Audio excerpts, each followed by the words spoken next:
Alors toujours dans SAS Corse, nous sommes toujours à la même étude de cas et nous allons, comme nous l'avons vu tout à l'heure, en plus de la vanne, comparer cet investissement avec le TIR ou le TRI, le taux de rentabilité interne ou le taux interne de rendement. Alors ce TIR, c'est un peu l'exigence des actionnaires. Nous avons vu tout à l'heure que la vanne a été pratiquée avec un taux de 10%. C'est ce qu'on appelle le taux d'actualisation du capital.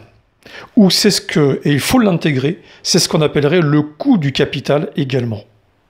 Donc ce coût de capital, tout à l'heure, a été ramené à chaque fois dans le processus de calcul, en faisant 1,1 ou 10% à chaque fois dans le processus de calcul. Et bien cette fois, le TRI va nous servir à savoir si, en plus de la vanne, pour une vanne égale à 0, on peut trouver un taux interne de rendement qui serait au moins égal à 10%.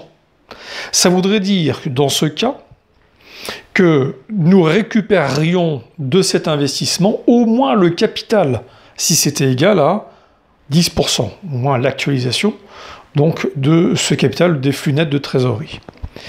Alors, le mode de calcul, vous allez le faire avec votre propre calculatrice, avec la fonctionnalité TRI ou TIR, selon votre calculatrice. Et vous devez avoir à démarrer avec moins 325 000, on le rappelle, c'est toujours le même mode opératoire, plus, et là on reprend les flux nets de trésorerie de tout à l'heure, 63 222, facteur de 1 plus X puissance moins 1, et ainsi de suite pour chaque année, pour chaque flux net de trésorerie. D'accord? Vous devriez normalement trouver un TRI ou un TIR de 18,12%. À ce moment-là, ça voudrait dire que notre TRI, étant donc de 18,12%, il est donc supérieur aux 10% exigés des actionnaires. Puisqu'il est supérieur à 10% exigé des actionnaires, alors l'opération est rentable, tout simplement.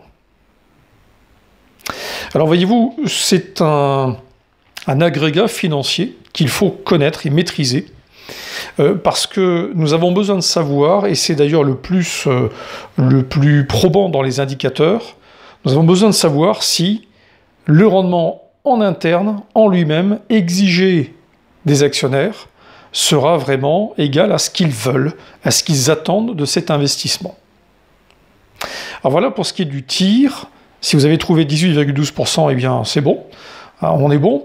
À ce moment-là, il ne nous restera plus qu'à calculer le délai de récupération du capital. À partir de quel moment dans cette longue période, à partir de quel moment est-ce qu'on va commencer à récupérer dans ce cas le capital? En tout cas, nous l'avons compris, on ne le récupérera pas à la fin. C'est ce que nous allons voir tout à l'heure.